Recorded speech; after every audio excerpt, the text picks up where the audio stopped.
Stay tuned, stay tuned, stay tuned. I'm here with the coach, John Brent. And he's eating these I'm Oreos. here with the vet, Ian Griffin. And he just come off his competition. And his days of fasting, I think, are over with, to be honest with you here. I don't know. Peanut butter Oreos. Oh, my God. I never knew what it was about. Man, that looks good. Uh-huh. You want one? No, I don't. Okay. I don't. all you getting is I one. have them all over my beard and all over this junk here. So, hey, Coach, while you're enjoying the fact that you don't have to specially eat anymore and all this other stuff and eat what you want finally in life, and we're going to cover something different today because one of our listeners has suggested this, and we're going to go ahead and go with that. All right. We're going to cover our top favorite first ladies. Oh, yeah. Top favorite first ladies. And let some of y'all understand right off the bat, y'all probably be surprised. Yes. Yeah. When I did mine, I said, man, there's a whole era that I didn't even cover that I said, well, I just hope you they're didn't just my choose any favorites. that I think are just like, I'm going to probably just shake my head. If I do this, I'm not saying I'm just shaking my head. Just shake your head. Just shake your head. Same with you. So you want me to go first or you want to go No, first? you go ahead.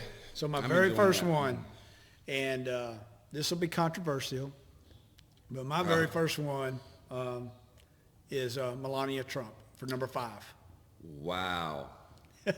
And I will say this is because she is the first person who's a naturalized citizen to be a first lady, who has been naturalized.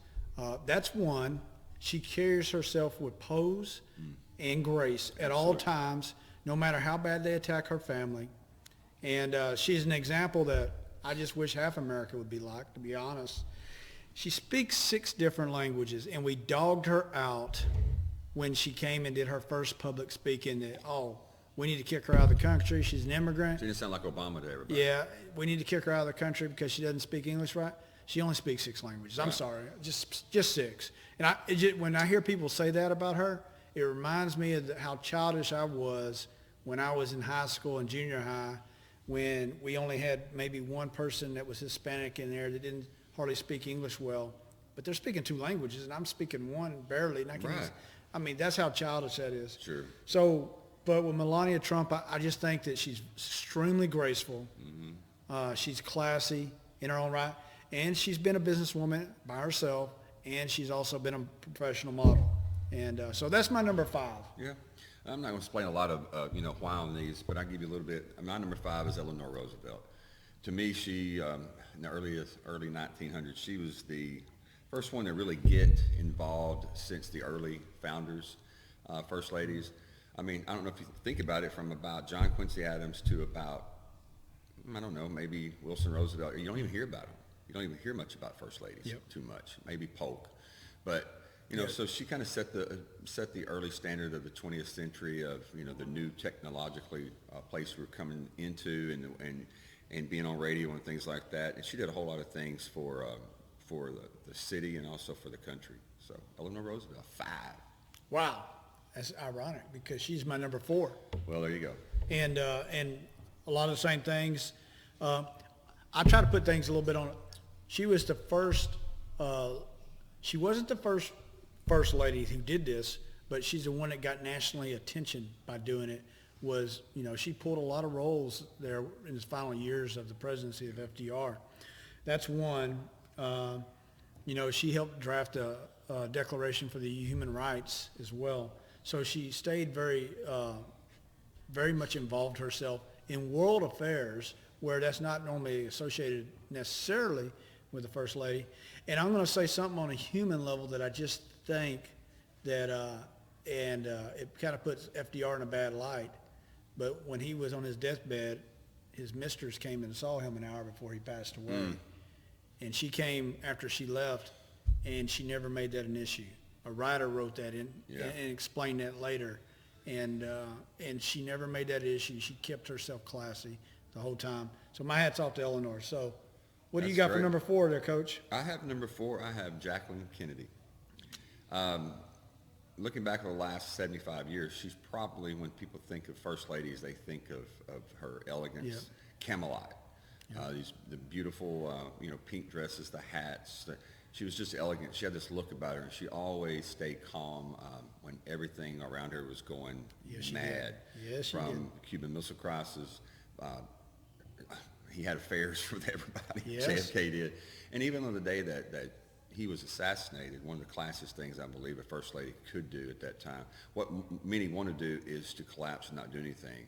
But she stood by LBJ on Air Force One when he was sworn in. She said, I'm not getting on this plane until my husband's body's on this plane, Yep. and I'm taking him back to Washington.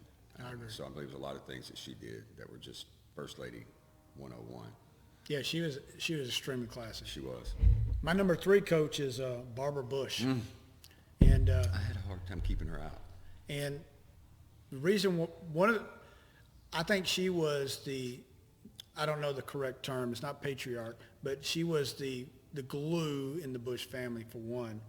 2, she didn't have it easy when she was the vice president's wife, when she was second lady. She had a lady that didn't like her. Nancy straight out didn't like her, and Nancy didn't hold no punches, and it was all about Nancy Pelosi. Not Nancy Pelosi, excuse me, Nancy Reagan, but she was around that time. She's probably around then too. She's probably about 75. She was probably coaching Nancy Reagan at that time.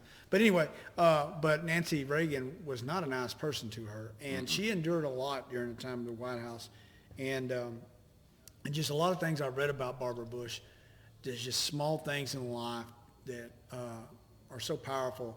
When she taught her sons, everybody you meet, as soon as you get done meeting them, go write their names down, Right. write everything you know about them, and you keep that so you can always refer back to that when you talk to them. So you keep this conversation continuous instead of starting all over. Yeah. And I just think she was a true defender of her family by far.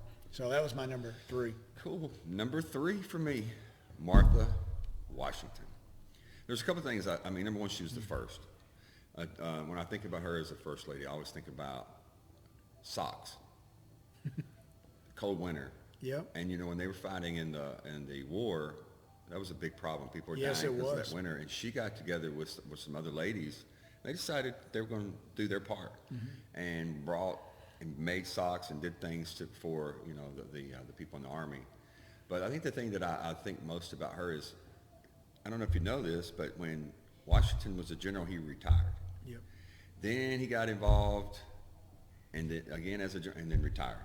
And then they wanted him to be first president. He didn't want to do it. He wanted to stay on the plantation. He did it, and then he retired.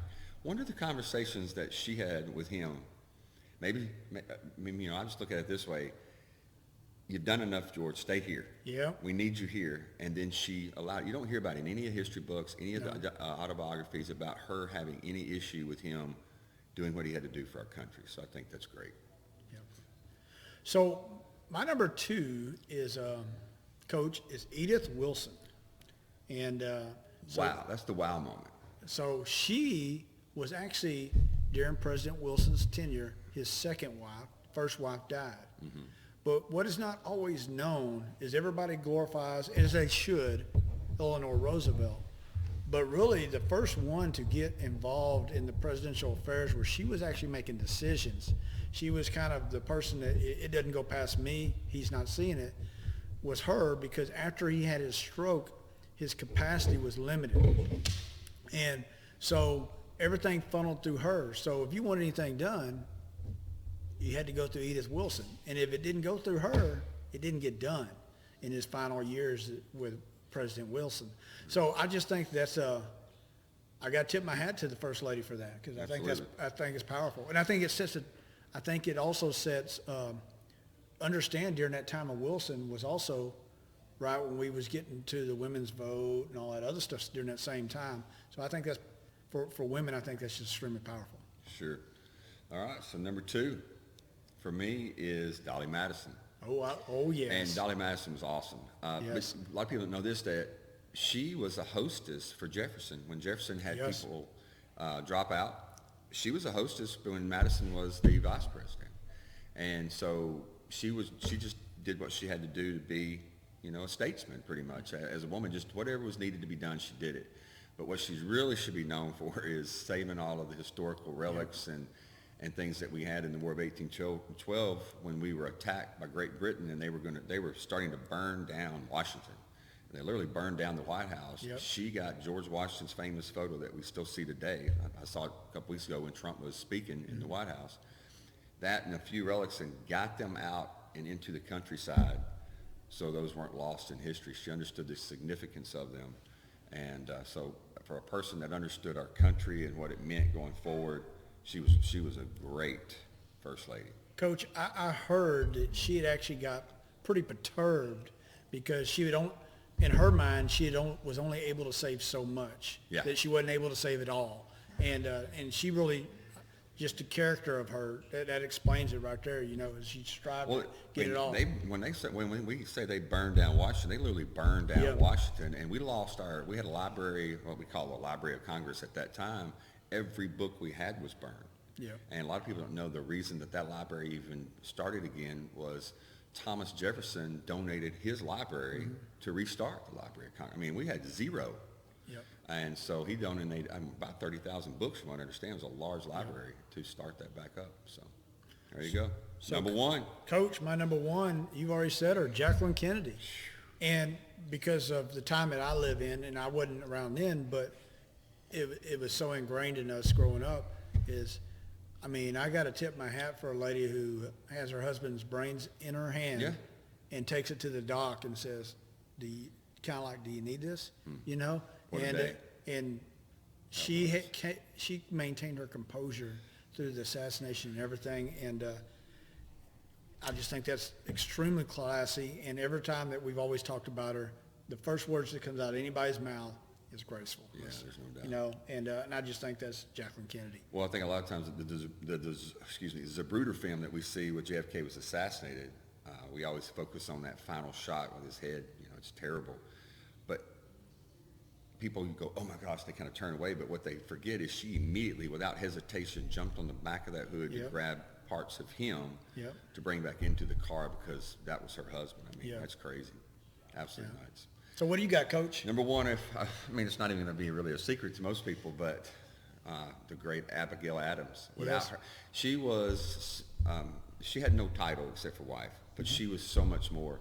She was good friends with Thomas Jefferson. From what I understand, their friendship was very deep. They had lots of conversations about things which helped Jefferson form his ideology.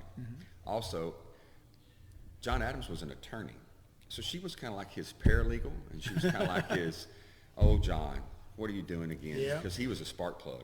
Oh. And she would read his speeches, like his final arguments and his things like that. And she, from what I understand, she was a stickler. And he was like, can I just say anything, pretty much? Yeah. But you have to realize John Adams and Abigail Adams were the very first couple in the White House. Yes. So what she was mad about, that she loved her husband and took up for him so much that she would always be like, I can't believe they're making you sound like number two, because George Washington was one and he was number two. Yeah. And she hated moving in what she called moving into Washington's house. But she did it with grace, and a lot of the things that got started with the traditions of the White House is from that 1800 time period when she moved in, was the first lady there. And there's this great scene. You still have to see the Adams. I know you haven't seen it. No. How they cured the walls and the plaster was, they came into the house. When they came in, it was in the winter and it was freezing outside. So how they cured it was they actually lit all the fireplaces and boarded up so the smoke couldn't come out. And the smoke was billowing in the whole house the whole time. And for weeks, that's how they would cure the plaster in the winter, and they had to live in that. And she did it with grace, and knew that's just part of getting the house ready. But yeah, Abigail Adams, number one. Wow. So I know many will disagree with our list. That's okay. And it's okay. We want to hear your list. So don't just disagree and Put go. your top five down. Yeah, don't disagree and go hide in the car. Somebody's going to jack your number five. Yeah, that's okay. They can. But you know what? I think she's graceful at the end of the day. Some are going to be mad that we didn't put 44s. Yeah. But or but 40, I think she was too opinionated. 43 was great. She was. Yes, she really was. Yeah. And I think 41 was way too opinionated political, but that's just She me. still is. Yes. So anyway, but and there's some other, and there's a lot of great women out there that were first ladies. I will say that. We just only had 5. So Coach, what do you think? I think this is a wrap on this one. I do. I think it's a wrap on it. But I think one of the things that there are certain traditions that I like now. And when you look back at the history of the White House, I saw a documentary where there's certain traditions that the first ladies had put their own touches on certain things, from wallpaper to Christmas things or whatever. and when they leave, they show the new one what the traditions are, and then the new one adds something to it. I hope that tradition always continues because it just kind of brings people like Abigail Adams and Yep. and Martha Washington and Jacqueline Kennedy into the traditions that we should keep going. It's a great thing. I agree. They should be doing that instead of stealing the china. Just don't have- Unbelievable. They did 41 stole some China? Yeah, oh, I yeah. heard that. Yeah, How did I yeah. even know it was 41? Yeah, you do it. So, hey, anyway, so that's it from us, from the coach. From the vet. Stay tuned, stay tuned, stay tuned.